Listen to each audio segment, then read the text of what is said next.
It's the day in which I unveil the very first member of the Mother of All Talk Shows Hall of Fame. And my nomination goes to one of the greatest men and one of the greatest Americans who ever lived. I refer to Paul Leroy Robson, who was not just a wonderful singer, not just a wonderful actor, but as a human being was an absolute giant of a man, both figuratively and metaphorically. Paul Robson was the ultimate victim of the blacklist. Paul Robson actually got his passport taken away. Paul Robson had to sing to the people down a telephone line in St. Pancras Hall in London, a packed hall, by the way, who knew he couldn't come because they'd taken his passport.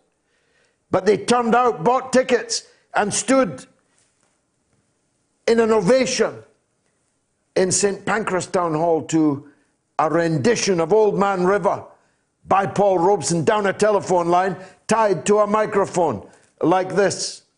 Paul Robeson's voice, his presence, his courage in facing up to racism, facing up to all the prejudices and bigotries of American life in his era, standing up to the Cold War division of the world, standing in solidarity with the people of Russia, with the people of China, perhaps above all with the people of Spain, as an activist here in London, when a student at SOAS, the School of Oriental and African Studies, with the people of Republican Spain.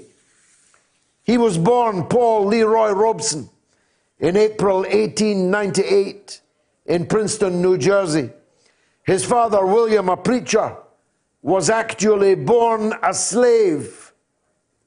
Robson was a bass baritone singer and stage and film actor who became famous both for his cultural accomplishments and for his political activism. He was educated at Rutgers College, where I've spoken actually. He was only the third black student to go there. And Columbia University. He was also a star athlete in his youth. He studied Swahili and linguistics at SOAS in London in 1934.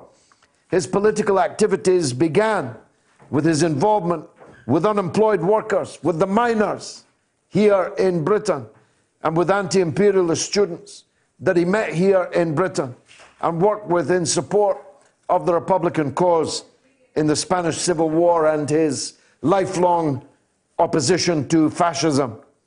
In the United States, he also became active in the civil rights movement and other social justice campaigns. His sympathies for the Soviet Union and communism and his criticism of the United States government and its foreign policies caused him to be blacklisted during the McCarthy era.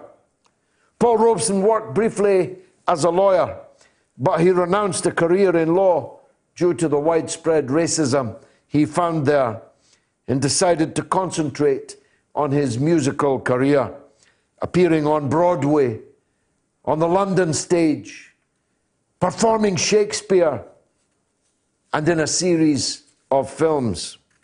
Paul Robeson believed that trade unionism was crucial to civil rights, and it became a mainstay of his political beliefs, and he became a proponent of the union activist.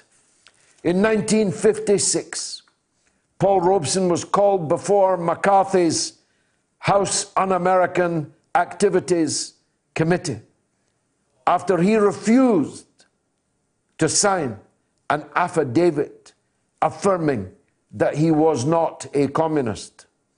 In his testimony, he invoked the Fifth Amendment and refused to reveal his political affiliations.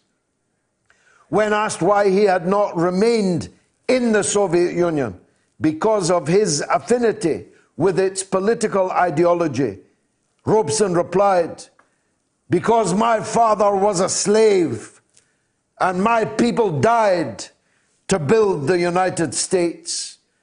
And I'm going to stay here and have a part of it, just like you. And no fascist-minded people will drive me from it. At that hearing, Robson stated, and I quote, "Whether I am or not a communist is irrelevant.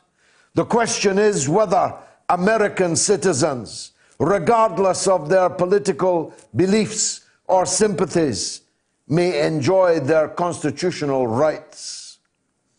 In 1957, still unable, because they'd taken his passport, to accept invitations to perform abroad, Robeson sang for audiences around the world, including in London, where 1,000 concert tickets sold out for his telephone concert at St. Pancras Town Hall.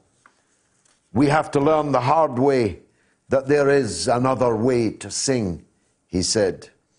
An appeal to the US Supreme Court to reinstate his confiscated passport was rejected, but over the telephone, Robeson was able to sing to audiences, including in London.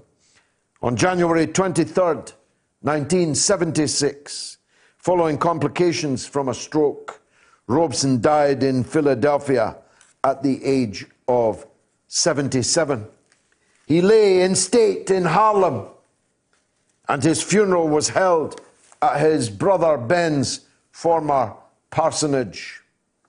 At the 2007 Edinburgh Fringe Festival, British-Nigerian actor Tayo Aluko, himself a baritone soloist, premiered his one-man show, Call Mr. Robson, A Life with Songs, which has since toured various countries. And the film director, Steve McQueen, has also said he intends to film Paul Robeson's story. I hope he does. I know he would do it justice. The one-man stage show is a must. The books on Paul Robeson will repay many times the time you spend reading it. But when this show is over, go on to YouTube and listen to the great Paul Robeson sing and speak. His voice, his words ring out across the ages, across the continents.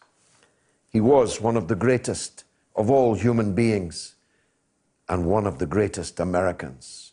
And I'm proud to say he is now #1 in our Hall of Fame.